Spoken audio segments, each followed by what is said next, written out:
graduate of 2012. After Camden Catholic, I went on to attend Marquette University in Milwaukee, Wisconsin, and now I currently attend Rowan School of Osteopathic Medicine in Stratford, New Jersey. So I was asked to go and make a little video about my experience as a Camden Catholic student, as well as how I kind of got to where I am today.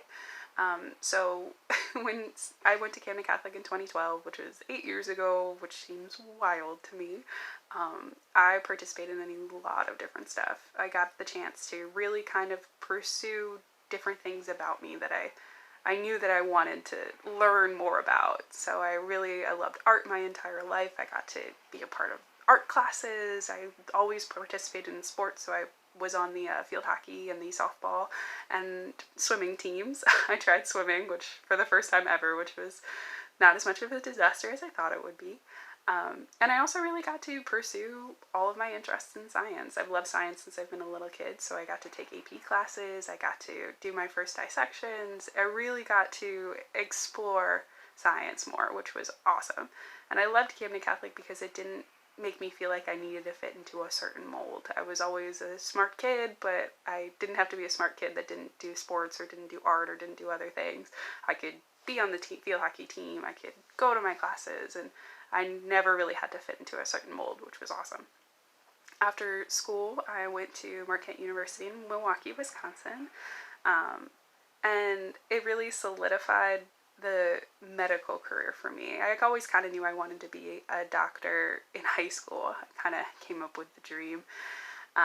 To the point I actually told my old softball coach I wanted to become a doctor, and he always used to call me Doc, and that actually ended up in some of my yearbook that year, which was awesome. And then I really started to do my best to pursue it at Marquette. I majored in biomedical sciences with a minor in public health studies. And I also did a lot of stuff while I was out there. I rowed for 4 years out there. They have a rowing team, and they didn't really have a field hockey team, and the softball club wasn't something that I wanted to be a part of. So I tried rowing for the first time, and I loved it. I totally recommend when you go out to school or if you go right into the workforce, whatever you do, try something different, because as soon as you leave high school, there's so many more opportunities out there to just try something new or just go for it. It ended up being a life-changing experience for me. I learned a lot about what it meant to overcome some of the mental barriers that you put in front of yourself sometimes.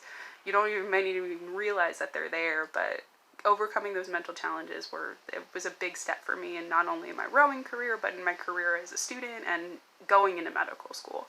So definitely something that I do recommend. Just try out rowing. I now coach on the Cooper River for the Rutgers Master team, which is an awesome opportunity, and it's local, which is very cool too. So that's my little plug for rowing. So after my 4 years at Marquette, I basically came back and I did my MCAT after school. Sometimes people take their MCAT during their junior year of school. I took it right after graduating from college. And I also did a gap year with Bancroft. So Bancroft is a local organization that works with people with special needs. I ended up working in a division called Mobile Solutions, where we were contracted with Children's Hospital to work with kids with special needs that were undergoing medical procedures or longer hospital stays. And it taught me so much. Just how challenging it can be for individuals with special needs, or basically with people that aren't super familiar with special needs, how challenging it can be to get medical things done. So it gave me a whole new perspective and understanding of people with special needs, as well as the medical system and how we handle it. And it opened up my eyes. And honestly, I think that experience has made me a very different practitioner when it comes to people with special needs, because I've experienced being a one-on-one care provider with them, which definitely had its good days and its bad days, don't get me wrong, but it taught me a lot about how to really deal with certain challenges and to basically do your best to be as resourceful as possible to make everybody feel like they're being cared for and make everybody feel like they're being heard. So that was something that taught me a lot about medicine, which was awesome before I even got into school. So I was basically at Bancroft for a year, and while I was there, I was applying to medical school, and I found out that I got into med school in the middle of a PetSmart, and it was a phone call, and I screamed so loud, I probably woke up all of the birds and the animals and everybody there, but it was awesome. I started attending school in 2017, and I now am a third-year medical student doing clinical rotations.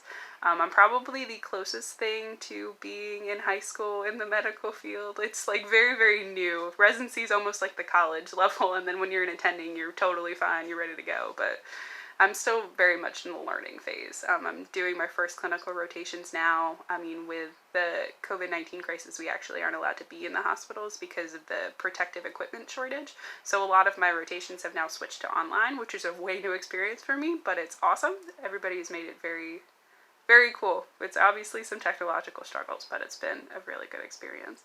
While in school, I participated with so many different clubs because I really didn't know what kind of doctor that I wanted to be. I needed to kind of still figure that one out.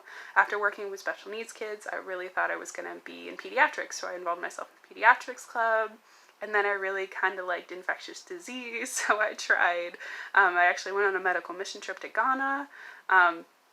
Basically, I tried a bunch of different things and participated in a lot of different service projects and different kinds of stuff to really kind of figure out where I wanted to be. And also, like, for something more current, our school is doing a medical student coalition where people from our school are more so participating in it. It isn't really like a school-run function, but we're doing a COVID-19 response for, like, PPE shortage, protective equipment shortage, and that's definitely been really rewarding for me too.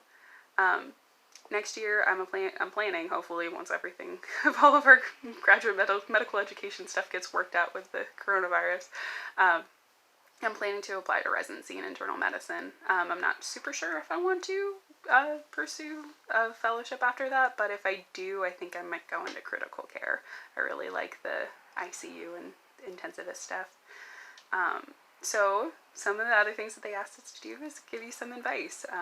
So I definitely recommend to participate in things that you actually care about. There's going to be so many things that would be like, yo, participate in research or do all this if you are trying to get into medical school or any kind of professional graduate education or anything. They're telling you to do all of this stuff and pursue all of these opportunities to kind of bulk up your resume, but when it comes down to just facing the interview and really have to talk about things you did, you gotta make sure that you care about it. So really, when you get to college, or if you're in high school and you still really haven't participated in anything, or you're still just kind of looking for what you might love to do, explore those things.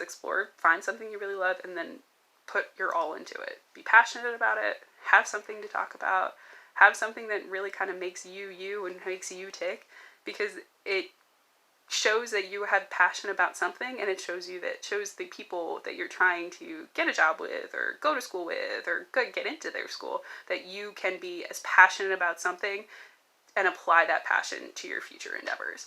So really make sure you do things that you love, because it changes your perspective on when you have to write your personal statements or when you have to give information about why you did certain things. Like, if you do something you love, it's super easy to talk about. It's definitely not gonna get old. So that's definitely my advice. If I had to do anything differently, I would definitely tell myself to just kind of get out there and explore different things. I've always been one to kind of try things, but also be kind of scared to reach out to people or cold call or talk on the phone sometimes. So really just do your best to put yourself out there. It's something that I wish that I did more often, and talking to different people, because the worst that anybody can say is no. And then finally, I know that COVID-19 has changed the lives for many different people, not just high school students, but like me too, and everybody. Everybody's lives have been deeply changed by this. And being in high school was challenging enough half the time. So really make sure to go and take care of your mind. Really kind of use this time to focus on what's important and let it motivate you to keep going and to keep using it to go and pursue whatever you want to in the future. And always remember you have a family at Camden Catholic. Their support is not only going to be here right now during these challenging times, but in the future. So hang in there and we will get through this.